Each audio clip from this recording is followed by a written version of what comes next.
Welcome to Solar Sessions. My name is Sharon Evan, and today I'm having a supply chain party with Refael Elbaz and Kian Golzari. Woohoo! Hey guys, how you doing? Good. Great, thanks. We are pre-recording this today because I am currently on holiday. This is a real background. It's not a fake Zoom background. I'm currently in the Dead Sea on holiday. Kian and Refael, thank you so much for taking the time to be here today for such an important subject. How are you both doing? Yeah, I'm great, thanks. My background is also a real background. This is not a fake whiteboard. I'm actually doing some work. But yeah, I'm great, thanks. I had a nice little 1 month trip in the States. Just got back to Dubai a few days ago. So yeah, it was a nice little break, and managed to meet a lot of cool people out there as well. So yeah, feeling good to be back. Awesome, Refael. You just got back from the US. Yeah, I got back from the US. Worked from our US offices for the past 10 days. Back to the office. You know my background. It's real. It's your real office. Yeah, going on a vacation tomorrow actually. So that's why another reason to pre-record this. And let's talk about what's happening. Wait, for those of you who don't know you guys, because maybe people live under a rock and they don't know you, or they're first time listening at Solar Sessions. Refael, can you give a quick intro to who you are? And then we'll go to Kian, and then we'll start. Yeah. So my name is Refael. I'm the former CEO of Unicargo. We just hired the new CEO for the company. So I used to say I'm the CEO of the company. So now my position is founder and chairman. I'm here. It's my baby. I've built it for the past 6 years. We are a freight forwarding company dedicated to e-commerce companies, entrepreneurs, and basically whichever company who moves physical products to sell online. That's what we've been doing in the past 6 years, and that's it. Nice. Well, I was going to say congrats, Refael. I didn't know that you got a new CEO, so that was really cool. That's pretty new. 2 weeks ago. Oh, nice. Well done.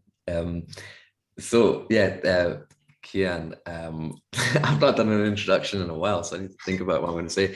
Yeah, basically I've been living and working in China for the past 10, 11 years, sourced over 2,500 products, visited more than 500 factories, attended more than 20 Canton fairs. I gave advice on anything to do with supply chain sourcing, manufacturing, product development, price negotiation, all that sort of fun stuff. And then, yeah, I have a YouTube channel, Sourcing with Kian, and also a Facebook group of the same name as well. And you also have a new sourcing thing, don't you? Or are we not talking about that today? Not yet. Okay, we won't. Maybe a future episode. Yeah. And we'll speak about it in the future. Okay, cool. All right. Yeah. So excellent. Now that everyone knows who we all are, we can start. We today are going to be talking about everything that's going on. Well, everything that we can think about that's relevant to supply chain today. We're going to start off with the tough stuff, which is Refael. And then Kian and I will get to how you can deal with it, and Refael will pitch in as well. So Refael, let's start off with you and I made a YouTube. Yeah, you and I made a YouTube video 2 weeks ago about the current surcharges. But for those people who haven't seen that video, because we didn't do it on Solar Sessions and now we're here, can you please first of all start with the update on the surcharges that started as of the 1st of August when it comes to shipping containers? Yeah, so basically I'll start with, unfortunately, and again, I hate to be the bearer of bad news, but unfortunately container rates are going up, same as it's been in the past year and a half. We are at around 18K to 20K to Los Angeles, East China, North China to Los Angeles. Southern China is a bit more expensive, Shenzhen, Guangzhou, etc. China, East Coast US, New York, Savannah, Norfolk, Miami, and such is well over 20K as we speak. And again, that's not including the congestion charge we discussed last week. So carriers, starting August, many carriers have imposed new congestion surcharges, which means that every container that goes into LA will have a high congestion fee of above $1,000 per container. Again, it depends on which shipping line. Everyone has its own fee structure, but it ranges from $1,000 up to $4,000 or $5,000 per container, depends on the shipping. Like Matson, for example, the Sea Express shipping line, who does mainly China, US, Shanghai, LA, they impose $5,000 a container. $5,000 a container, which means the rate I just quoted here, like the 18K to LA, if you're using Matson, that's gonna have another $5,000 a container. So you're looking at, 23, 25, even $26,000 a container.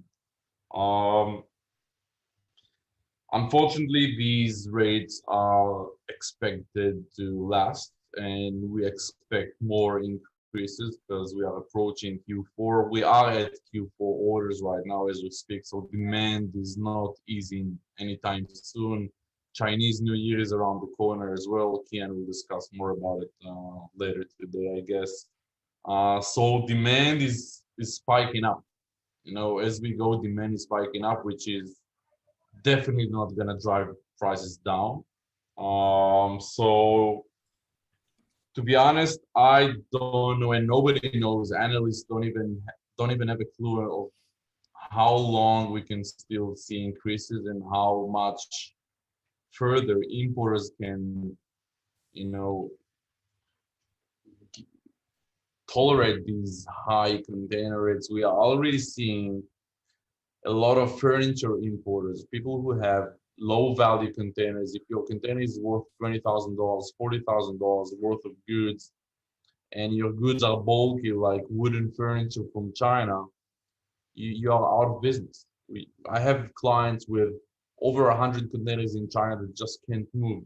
They just don't want to move because they're losing money. So I guess we're going to see a very big impact like in the coming weeks, because this situation has been going on for at least 2-3 months now.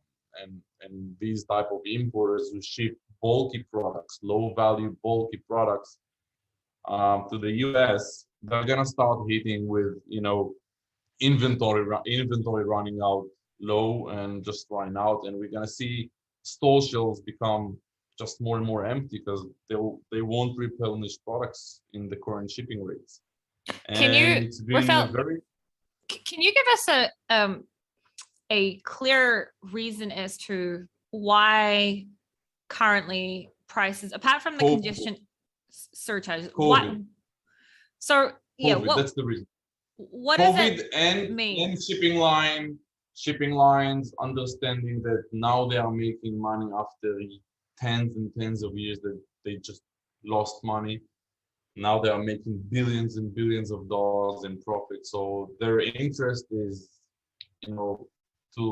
for this situation to last as much as possible. So as far as they're concerned, they would love it to be the same situation in the next 5 to 10 years. And Refael, that's actually a great point as well. And I think that's important for people to understand, like the difference between a shipping line and a freight forwarder, because a lot of people sometimes think it's the freight forwarders which are driving the price up, but they don't know that they're at the mercy of the actual shipping lines. So maybe do you want to explain a little bit more about that as well? That's a very, very good point. When you move a shipment by sea, for example, and 90% of all cargo is moved by sea, because that's the proper way to move products. Whenever you move a product by sea, freight forwarders rely on shipping line, actual vessel owners, companies who owns vessel or charter their own vessel, like Seam, Costco, OCL, Hapag-Lloyd, these huge monsters. And they are the only factor for price. So a freight forwarder will buy space, will either have a long-term contract with a shipping line. Now, contract means you lease 100 containers a month, 200 containers a month, 500 containers a month, depends on your size and your needs as a freight forwarder. You get a contract from the shipping line. In the past 6 months, shipping line has just backed up from all contracts. So it's very, very hard to find a contract that is available, which means when you sign a contract, you lock down a price for a year. Now, if you lock down a price of, I don't know, $2,000 a container with a shipping line about a year ago, and now the shipping line knows the spot market, which is the price that you actually buy containers on, like immediately without the contract. If the spot rates are 20K, They're not gonna sell to you in $2,000. They're not gonna honor their contract. Yeah, it's kind of illegal. There's a lot of legal implication to it, but that's what they do. They impose more and more surcharges. So yeah, you know what? Your flat rate is $2,000, but guess what? You now need to add the priority booking, $10,000 a container, if you want your container to get on the water, to get on the vessel. So it's basically became a matter of price.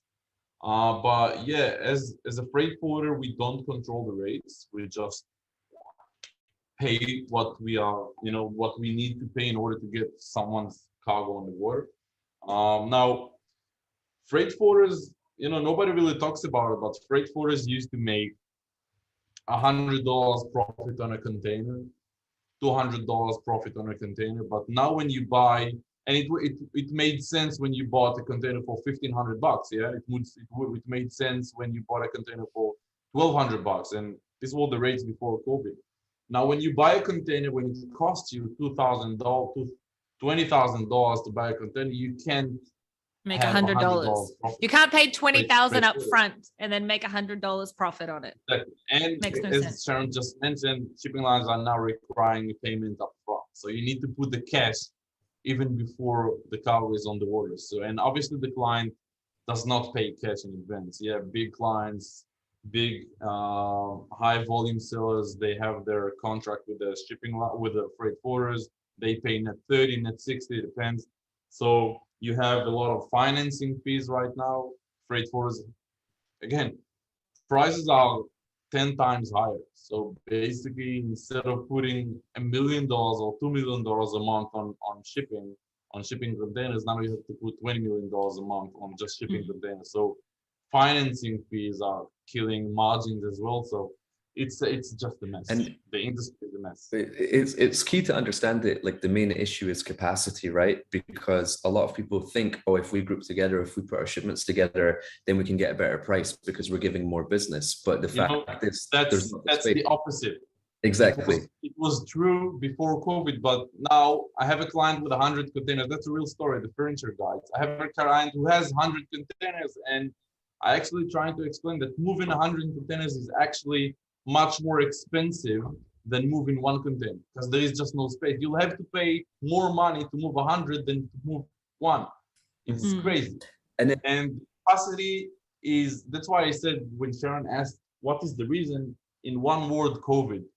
Because COVID started a chain of events where there is growing demand. Why there is a growing demand? Because people spend more money on products now than on services, right? Instead of traveling, instead of going to restaurants, which we consider services, instead of, I don't know, going overseas, going to events, shows, movies, these are all service consumed. You consume services. Instead of consuming services, because they're all shut, now people started consuming more and more products, physical products, which drove demand like crazy. Demand means more and more shipping containers, more and more congestion, low manpower, no manpower. People are staying at home, COVID lockdowns, Delta variant. But Refael, there are people that say that there isn't such a bad congestion problem right now, that all the freight forwarders are making this up, that congestion is not that bad. It's not as bad as it was a year ago. Congestion, listen to me. Congestion is the worst it has been ever. I have containers in Chicago right now sitting for a month at the rail because the rail doesn't have any equipment to release containers. A month, a container is going to sit there. And guess what? The import is going to get a bill of $50,000 for demurrage from the rail. And there is no way to pick it up.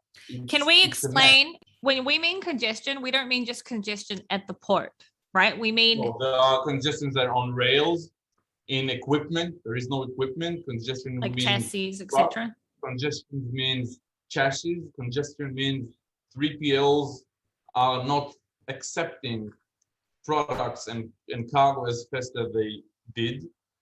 And you know what? It's not only that, it's a much bigger picture, and it takes I can talk about it for hours and hours, but here's the thing. One last example. If a container now going to Chicago or going to Dallas or going to Kansas takes 60 days instead of 30 days, the turnaround time of that empty container to get back in China is now 120 days, 140 days. Where in the past, it was the turnaround time to get an empty back in China. That same container going back to China to be loaded again took 60 days. Now it's double, which means the congestion is happening in China as well. Delta variant in China is going like crazy. Nobody really knows it, but Corona is hitting China very hard right now, like very, very hard. They're hiding it from the news because that's China. But that's going to drive prices up again because we are already seeing districts in complete lockdown in China right now. Great time to get Kian in. Kian, I know you're dying to say something. I want to, if you could start off with giving us some tips on how we can, save money from China right now, if possible. Before I do that, I actually had a question for Refael. Yes. So like, I was going to ask, like, do you see any trends happening? Like, as we said, like if you book 100 containers, that's actually more expensive in terms of what is actually the most cost-effective way to move product? Because I've been trying to figure this out myself as well. Like, I would imagine that 20-foot containers are probably the most popular, therefore they're in less circulation. And I've heard people saying that like a 40-foot container is actually cheaper than doing like LCL and loads of weird things like this. And do you see something in terms of like, okay, if I have got 26 CBM to ship, rather than booking a 20-foot container, there's very little capacity, why don't I do 3 shipments of, 8 CBM and do them by LCL? Like, have you noticed anything like that? Yeah, that's a very good question. First off, I'll start with, in e-commerce, again, before COVID, nobody would move a 20-foot container because the difference in price between a 20-foot or a 40 high cube was $400, and that's double the quantity. Like in 20-foot container, you can fit 28, 29 CBM, whereas in a 40 high cube, you can fit almost 70 CBM. So it's almost even triple. So nobody would really move a 20-foot container, and now it's even worse. We move thousands and thousands of containers. I could, a handful of 20-foot containers. So a 20-foot container wouldn't be the right way to go. But that's a great example. If you had 26 CBM, we would probably move this as an LCL right now. All right. But that wouldn't really make it cost effective because that would be crazy high as well. For me, and people, I see it all over Facebook. People are saying it's cheaper to move an LCL. It's cheaper to move an LCL. That's not correct at all. The right and most economical way right now is you putting the money and filling up your own container, shipping only 40 high cube containers, because you'll be able to put much more products and reduce your unit price per, the shipping cost of a unit. So that would be the ideal, just having more stock to ship, filling your own container, not a 20-foot, 40 high cube. And another trick that I've seen a lot of people do, which is very, very smart, is actually looking at their unit sizes. If you can minimize your unit box, you can fit more units to a master box. You can fit more master boxes into a container. Again, the rule of thumb, but it's very, very basic. The more products you have in a container, the less you'll pay per unit. So the key is just ship as much as units as you can inside of a container. Yeah, that's great. Yeah, that's a great point. Thanks for clarifying. And one other thing is that I was in LA, I think a week ago, and I was flying from LA to Scottsdale, and I actually we flew over like LA port, and from the window I took a picture. And you did. I don't know if any of you guys are watching from like video, but I've got a photo here on my phone, and these are all the ships, all the carriers, all the vessels, which are just lining up. They're just parked there, and it's going to be like days or weeks before they even get to the port. But even on these vessels, there are thousands of containers. So, and in those containers, there are loads of different brands of products. So like you hear about all these congestions and stuff like that, but to see it with your own eyes, with a bird's eye view, I was like, what the? It's enormous. It's enormous. Yeah. A typical vessel would move 20 to 30,000 TEUs, which means about 15,000 containers. 20,000 containers. Wow. On a vessel. The Nice. smaller Wow. ones would move 10,000 TEUs, which means about 7,000 containers. Okay, so now for some less depressing news, let's try Yeah. and see So how let's Kian. There's a lot of I have talk. I have it more depressing if you want it. Well, No, we'll come let's- we'll come back to the depressing stuff soon, Refael. Thank you very much. So, Kian, there's a lot of talk now about people wanting to get out of China for making their products, and for some products, I think it makes sense, and for many products, I think it doesn't make sense. So I'll talk about the ones that do make sense, but I'd love for you to focus, because you're the China guy.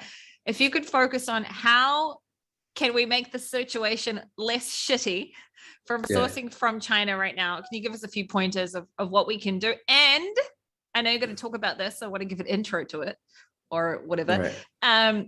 Because a lot of people now, in order to sell, back in the days before COVID, you still needed a lot of money up front, but not as much as you need now.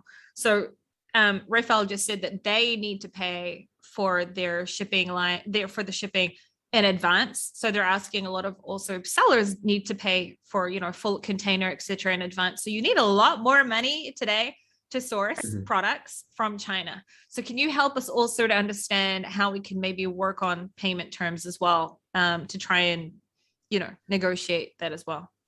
For sure. So the you. first thing I would say is it's not all doom and gloom, despite the picture that we've just painted, because the good news is we're all in the same boat.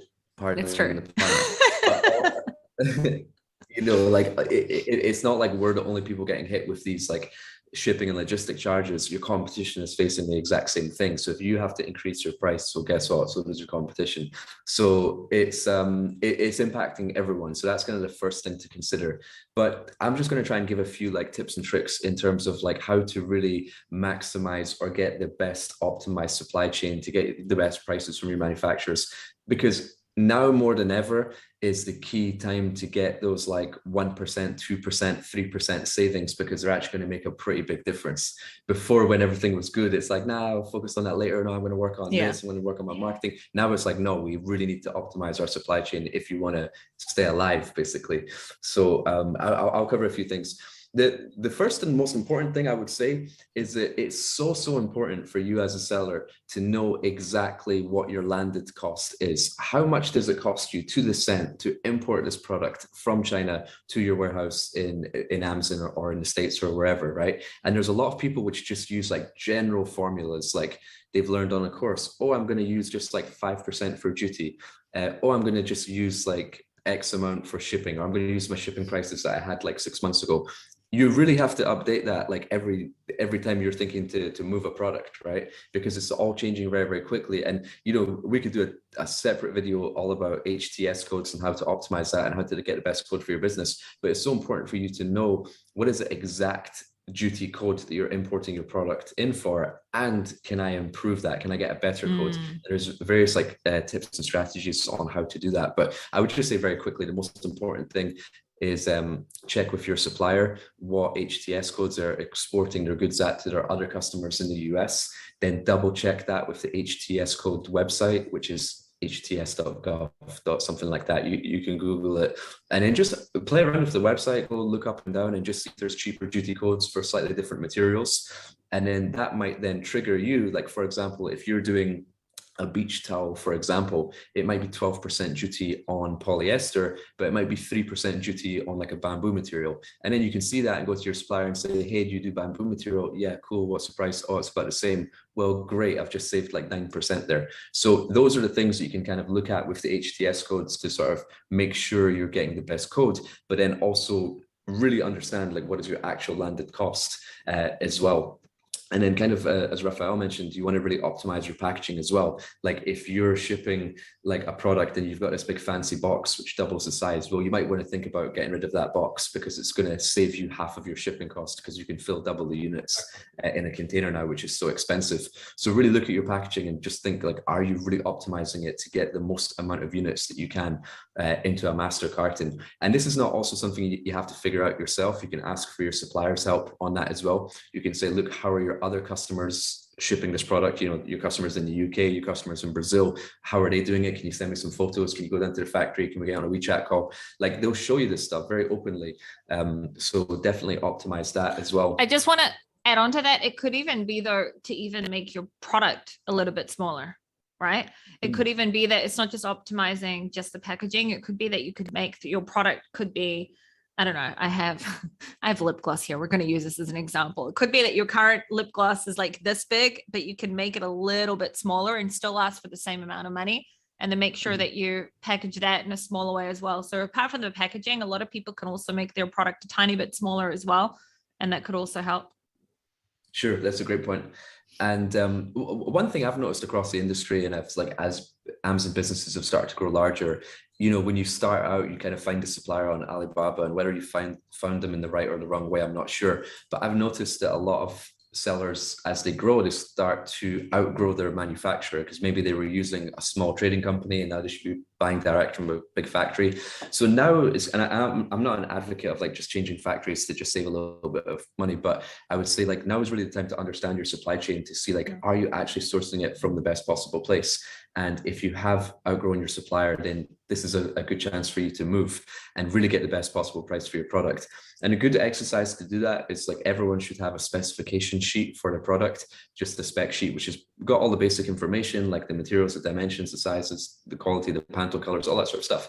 And then you want to basically identify 3 or 4 different suppliers on Alibaba to say, and then send that spec sheet to say, hey, what is the best price for this product? My current volume is 2,000 units per month, something like that. Because as I said, when you started in your business, your order might have been like 500 units and they priced it accordingly. But as you've grown, you've never asked for a discount. And then you've always just been getting the same price when you could have got it much less. So as you make it known to these other suppliers what your volume is, then they're going to tell you, okay, cool, yeah, this we can do this for 5.7, this is 5.6, this is 5.3, but you were buying it for like 6.5. And then it doesn't mean you just switch, but you just go to your existing manufacturer and just say, hey, I have other suppliers reaching out to me. I don't say that I was shopping around. I say other suppliers reached out to me, because it's very easy for a supplier to go find a product on Amazon and just write to you directly. It's probably happened to a lot of you already.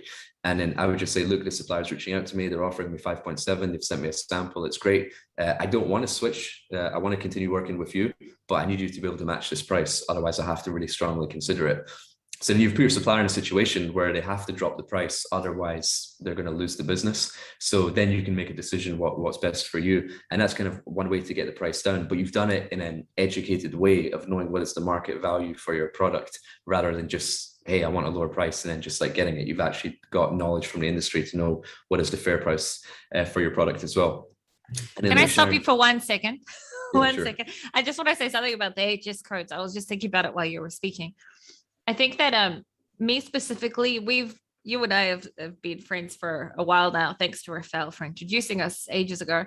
And you know that I'm a little bit less trusting when it comes to suppliers, but even if I was, I think that it's also a great idea. What I do when I want to know the proper HS code, although Refael doesn't love this, is I just go to Unicargo and I ask them. He hates when I say this, but you don't have to. That's the true advice. You should get your freight forwarder, not Unicargo, unless Unicargo is yeah. a freight forwarder. Who is your freight? Yeah. And have an expert advice on, can we find a better HS code? How can we differently classify it? What are the binding rulings? What are other people? There are resources online actually from customs to see application made by other importers. It's called binding ruling. Application made by other importers directly with customs, asking customs to classify their products differently. And customs have a reply, yes, you can do it, or no, you can't. So there is a very good resource. I'll show it to you guys later. So there's a very good resource online called binding ruling. You can get a lot of information there. But as you just said, your freight forwarder will probably be your best resource. Your best. I think it's going to be a better resource than a supplier, because suppliers can sometimes make huge mistakes. But I think that it's a great point that I actually didn't think about when it comes to the HS codes, because it could be as simple as changing it from one type of oil to a different type of oil, or whatever it may be. So that was a great point. I just wanted to point that probably going to your freight forwarder is a better idea, although Refael hates that I say that. Yeah, that's actually a really good point as well, because like your freight forwarder is essentially, if you're shipping FOB, the people which will be clearing your goods through customs. So they are the customs experts. So even if you want to just validate the HTS code and like you found it from the supplier and you've done some research on import records and you think you have the right code, you can even just ask your forwarder, hey, this is a code that I'm planning on importing, that can you just double check that this is actually correct, or can you let me know if you think we should be doing it at a different code? That's a very mandatory step for an importer. Yeah. Must do, because you can get mistakes and you'll get hit with a bill. You don't want to find out, retroactively. This is really important because I tell people to do that as well, and then they're like, oh, I've never asked that, or my freight forwarder doesn't know that or won't supply me that information. Well, then you've got a terrible freight forwarder, because it's their job to know these custom codes and things like that. So that's also a good sign to know if you have a good freight forwarder or not, that they should be willing and open to helping you with the HTS codes and stuff. The reason I brought up HTS codes is fresh on my mind. It's actually going to be the next YouTube video that I do, and I was actually just planning it out. It was going very, very in depth, and it was looking like it's going to be like a 20-25 minute video, and I was just thinking, I can't talk for 25 minutes about HTS codes. I'm going to bore the audience. So it's a great subject to talk about.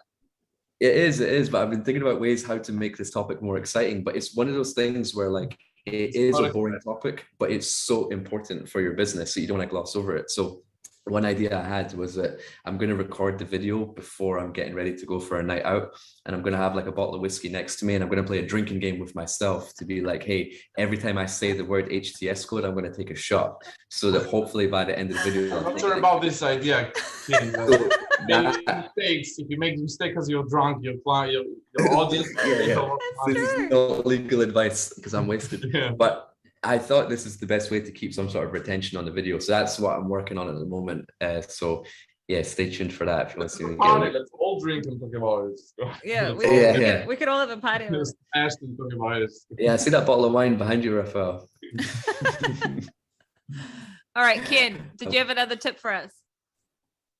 Yeah, sure. So, Sharon, as you mentioned about the sort of bringing the cost of your goods down as well, like maybe changing the size, maybe even changing the materials as well. And again, this is something that you can lean on your manufacturer's experience as well. You don't want to have to re-engineer the product by yourself. You can say to your supplier, hey, as you know, the shipping costs are crazy. This is affecting both of us. We need to get the cost of goods down without jeopardizing the quality of the product. Is there anything that you would suggest? And they might say, well, hey, you use this nylon material in this part of the product, but you could actually use polyester because this is not an important part of the product. This is just the lining, and the nylon material is actually double the cost of polyester. You can switch it to polyester and no one's really going to notice, and it's not going to affect the functionality of the product. It's those sort of conversations which can save you like quite a few margin points on your product without making a slight difference to your actual product, which will go a long way to help you out. So definitely try and figure it out yourself, and also lean on your manufacturer's experience as well. And then, if you're a high volume seller, what Kian just said, you can have another option because shipping prices are so expensive. I would go to an industrial designer. I would pay $5,000 to go to an industrial designer and redesign the whole thing. You'll pay it back in one shipping. To ship. It's just crazy, so you can actually go and invest money and do it like professionally, because there are people out there that's their job, that's their career, to design products, packaging, like that's what they do. So I would consider that as well. I wish I knew someone like that. No, so I was going to say, as well as these shipping costs being crazy, just remember that it affects your manufacturer as well, right? Because if you're not placing orders to your factory because the shipping cost is too high, well, the factory is now not producing that for you as well. So they're also losing out. So with the factories that I've got good relationships with and I've dealt with a few years or a few orders, I go to them and say, hey, look, the cost of the container used to be, $3,000. Now it's like $20,000. The difference is 17. This is far too high. My customers won't accept this price increase. So the cost increase is $17,000. Let's split it down the middle, 50-50. Let's pay $8,500 each. And then we both take on the increased freight costs. And then that way you're going to continue to get orders from me, and I'm going to be able to continue to sell. And I'm not saying it's going to work 100% of the time. Sometimes they might say, okay, well, we'll contribute 5K or we'll contribute 4K or something like that, but you'll get something out of your suppliers. So don't feel that like you're in this by yourself and you have to take on the entire burden by yourself as well. And that way you can get a good competitive edge. over your competitors, which are paying the full container cost as well. And then let's say you make a 4 or 5K saving on your freight rate, well, then you can just pass that on to your customers, or you can then spend that extra 5K in marketing or hiring that product designer that Refael just mentioned as well. So those are some of the things that that I would look out for. But the other thing is that actually the really important thing as well is to say that I don't know, like traditionally how like Amazon sellers like pick a number of how many units they want to order. But I would say that forecasting and inventory management is never been as important as it is right now, because you don't essentially want to ship and pay for shipments of products for products that you don't actually need at the moment, right? So you don't want to over order. And of course, you don't want to run out of stock either, but it's very, very important that you ship a quantity that you know that's like going to be a good amount of stock for you to sell in the near future. Because let's say that we anticipate shipping costs will come down by like the start of next year. Well, you don't want to order 1 year's stock and then knowing, yeah. You can see Refael saying, no. Yeah. So, sorry, continue.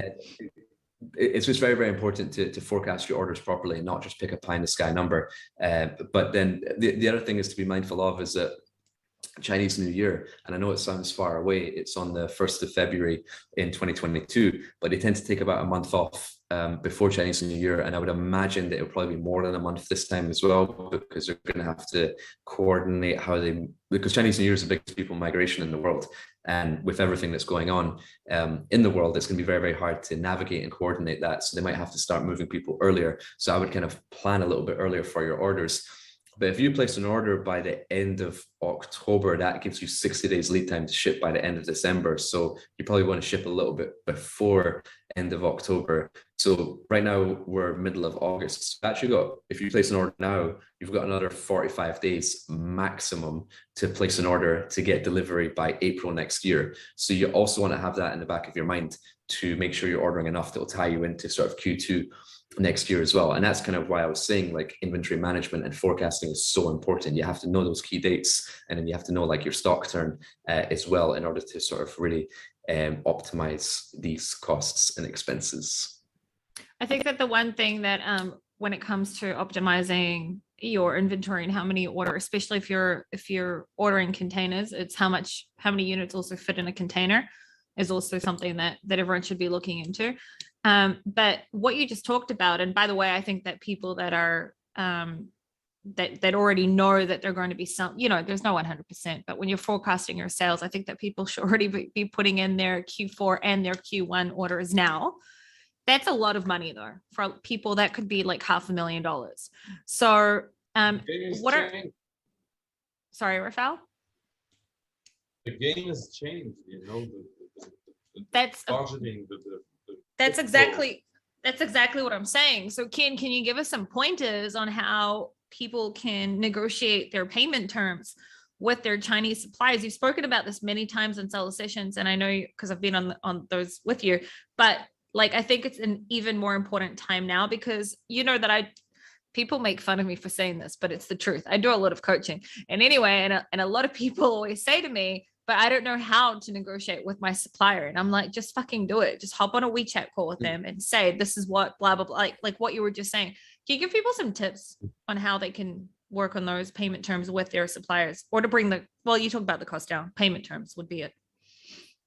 Yeah, sure. So I would say just in general, when you're trying to get like good payment terms out of your supplier, always the more information you can provide them, the higher chance of success. Like a lot of people just ask, oh, hey, can I get better payment terms? Because the typical terms are like 30% deposit and then 70% on balance when the goods are shipped. But like if you just say to your supplier, hey, we've been doing business for a while, can I get 10% down and then 90% balance? They're like, no. Like you have to actually give like reasons for this, right? And you have to, like, if you can do like a 12-month forecast of how many units you plan to sell, because remember that the suppliers aren't necessarily like in tune of how much money it costs to run an Amazon business. They just think you're buying a product for $10, you're selling it for $50. Oh, great, you're making a lot of money.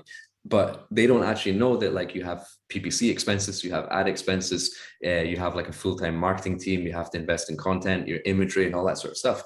And they quite often don't know that sometimes the margin is actually very little, the competition is very high. So I would try to explain to them, look, selling on Amazon is very challenging. To rank on page one and near the top is very, very expensive. We are investing a lot in order to sell your product, which you're benefiting from because you're getting the orders from our sales. So this is roughly how much it costs. This is roughly how much we spend on ads, on PPC, on this sort of stuff, on inventory management and 3PL warehousing and all that sort of stuff. Therefore, this is the profit that we're left with. And you don't actually have to show your profits, but you can say the profit is actually really, really low. So in order for us to expand the business, if you can offer us support so that we can pay for more marketing materials to help with the sales of the product, and then if we can get paid by Amazon and then pay you, we're in a much better position to order more products. And then the more products that we order from you, the more we sell, the more we rank, the more future orders, et cetera, et cetera. So you have to paint the picture of like, it's a win-win. If you help me here, this is where you're going to see the benefit, because a lot of people position it of like, oh, hey, like I now just want 30 days credit, and their suppliers like thinking, well, now I'm going to get paid 30 days later. But you actually have to position it in a way of, if you give me that 30 days credit, my order quantities are going to go from this to this. And then now it feels a lot more like a partnership. So the more you can explain why, and obviously like where I've also had success in getting good payment terms as well, is like, even when you start your business today, if you're selling your first product, right? It's so important to pay your supplier on time. Like, if you've done 15 payments to your supplier before, and whenever they send an invoice, you pay the next day, in the supplier's mind, they're thinking, this customer's good, they always pay on time. But if they've had to chase you for 2 weeks to get a payment, you're never going to get credit terms off them. So even if you can't ask for credit terms, yeah, like even if you can't ask for credit terms now, but you envision that you're going to have to ask for it in a year or 2 years, you have to start that practice now of paying on time, because they take payments very, very seriously. So those are just a couple of quick tidbits. Refael, I've never said that word before. Tidbits.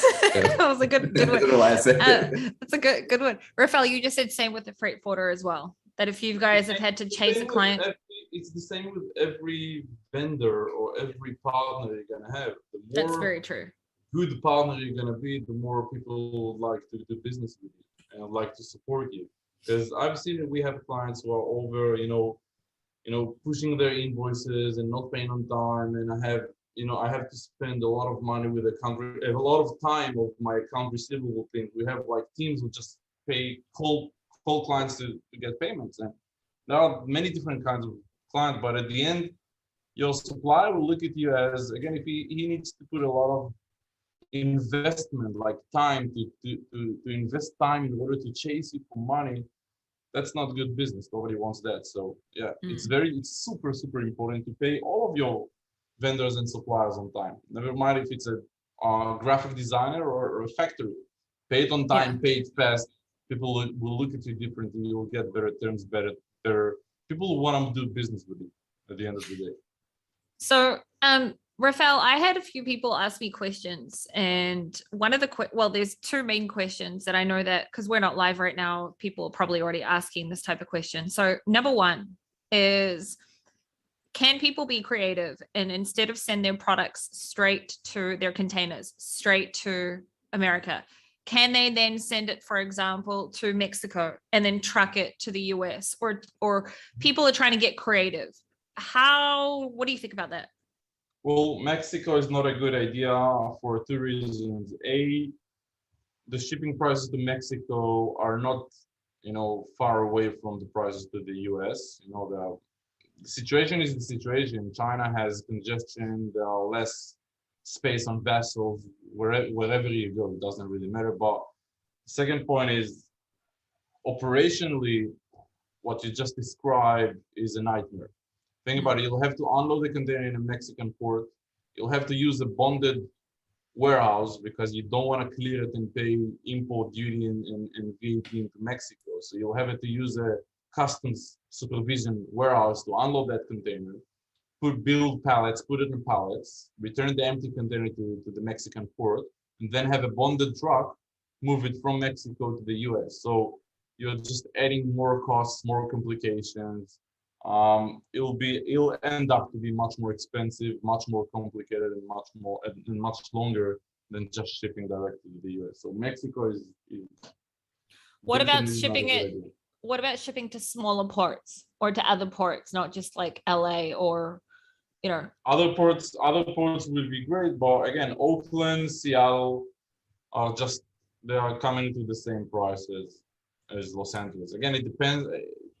It's very important to understand what is your final destination. If you need to move your products to an LA-based warehouse, send it to Seattle, you know, it might be faster, but then it will be much more expensive. And we've discussed it a lot of time. You need to understand your budget versus your requirement. So how fast do you need it?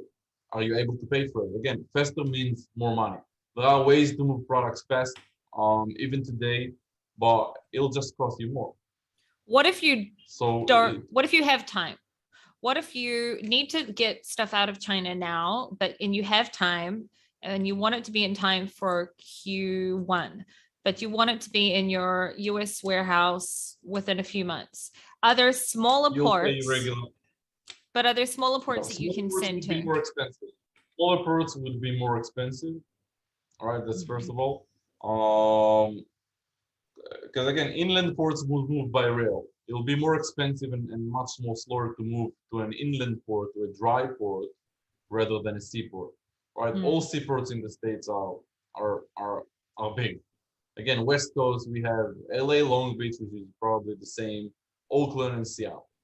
Right? So other than that, you have inland ports, which are gonna be much more expensive and much slower. So again, if you need to move products slow, everything moves slow right now. So you'll pay market prices. If you need to move products fast, there is an option. It'll just be more expensive than the current rates. So again, it's a matter of planning, budgeting, and understanding your turnaround time for products, and again your profit margins. Got it. I was going to give my 2 cents on the subject. I was going to talk a little bit about sourcing elsewhere outside of China when it makes sense, but I think that we all need to go today, so I'm going to probably keep my section of this for next week, if that's okay. Can you both hear me, because you're both frozen on my screen? I can hear you. Yeah. Okay, cool. All right. So I think that we'll keep I have quite a bit to offer on other things to do, but I know that I kicked my entire family out of the hotel room. You both you're running your businesses today, and you need to go as well. So I'm going to keep my stuff, I think. Is that a hotel room? I thought it was a Zoom background. It looks like it, but it's the Dead Sea behind me. You just can't see it because the sun's there, but there's the Dead Sea there. And then on the other side of the Dead Sea is Jordan. But yeah, I'm at the Dead Sea right now. Real background. It's not a Zoom background. I just have too much set up here that I can't take you guys to show it to you. But yeah, I feel like I actually wrote a lot of notes, and I wanted to talk a little bit about like to have a look at, does sourcing from China, your current product, still make sense? And maybe it does make sense to change materials and move to another country. Even like sourcing from the US, it's something I've been looking a lot into over the last period of time. And not only that, Refael and we both have about this client as well, Kian. I have a big client that they make big wooden products, as an example, and they're currently moving all their manufacturing currently at this point in time from China to Australia. And I think that right now I haven't updated you on that yet, Refael. I need to, but I think that currently a lot of people need to stop and have a look at their businesses. And I think that nothing can continue the way that it was. I think that all of us need to start making adjustments. It's an interesting time to be a product developer or to sell products, but I'm going to talk about my 2 cents on this. I think next week, maybe I'll go solo and I'll do it next week because I have my own stuff to say about that. So do you guys have anything else you want to tell us about? Refael, you said you have some more bad news. I prefer not to end on bad news, but is there something else important? I don't want to bring more bad news, because again, as Kian and yourself mentioned, we're all in the same boats. Every importers are facing the same challenges, and with these type of challenges and crises, there are a lot of opportunities as well.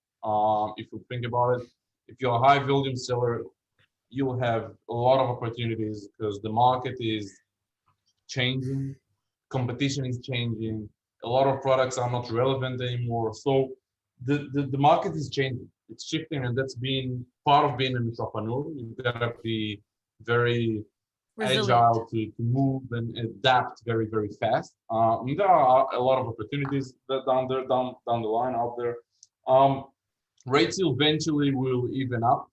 Again, they won't go. Analysts saying that the rates will never Go back to what they were. the same levels of $2,000 a container, but they should level up at around $4,000 or $5,000 a container. Hopefully, when COVID eases up a bit and people will start spending more money on services rather than the physical products, and the balance in the world will, go back to normal. So it will happen eventually. We'll just have to sit tight, adjust, prepare, and keep rocking it.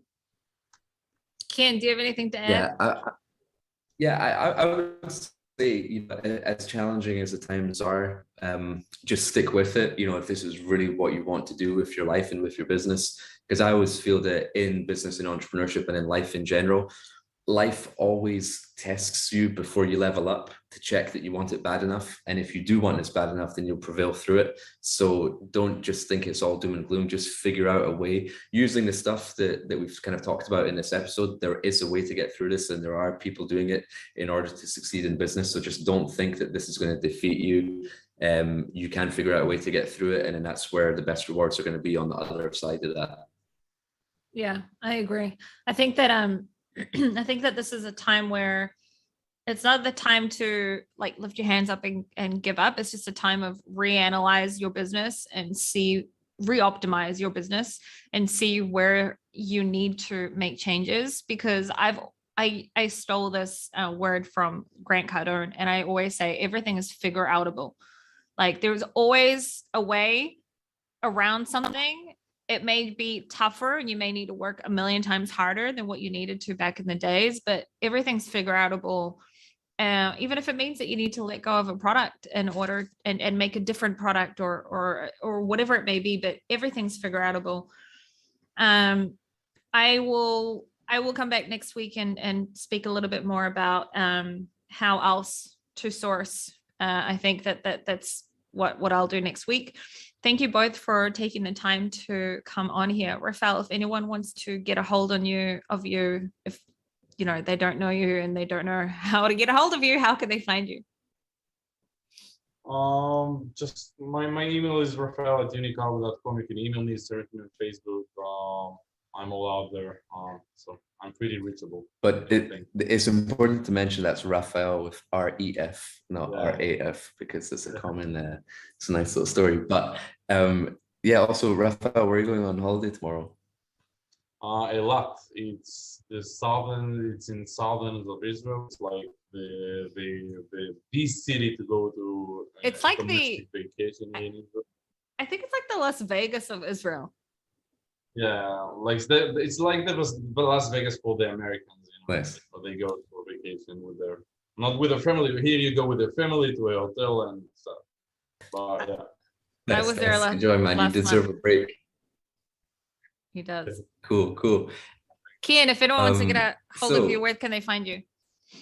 Yeah, sure. Best place to hang out would be YouTube, Sourcing with Kian, Facebook group of the same name, and also Instagram as well, Kian_JG.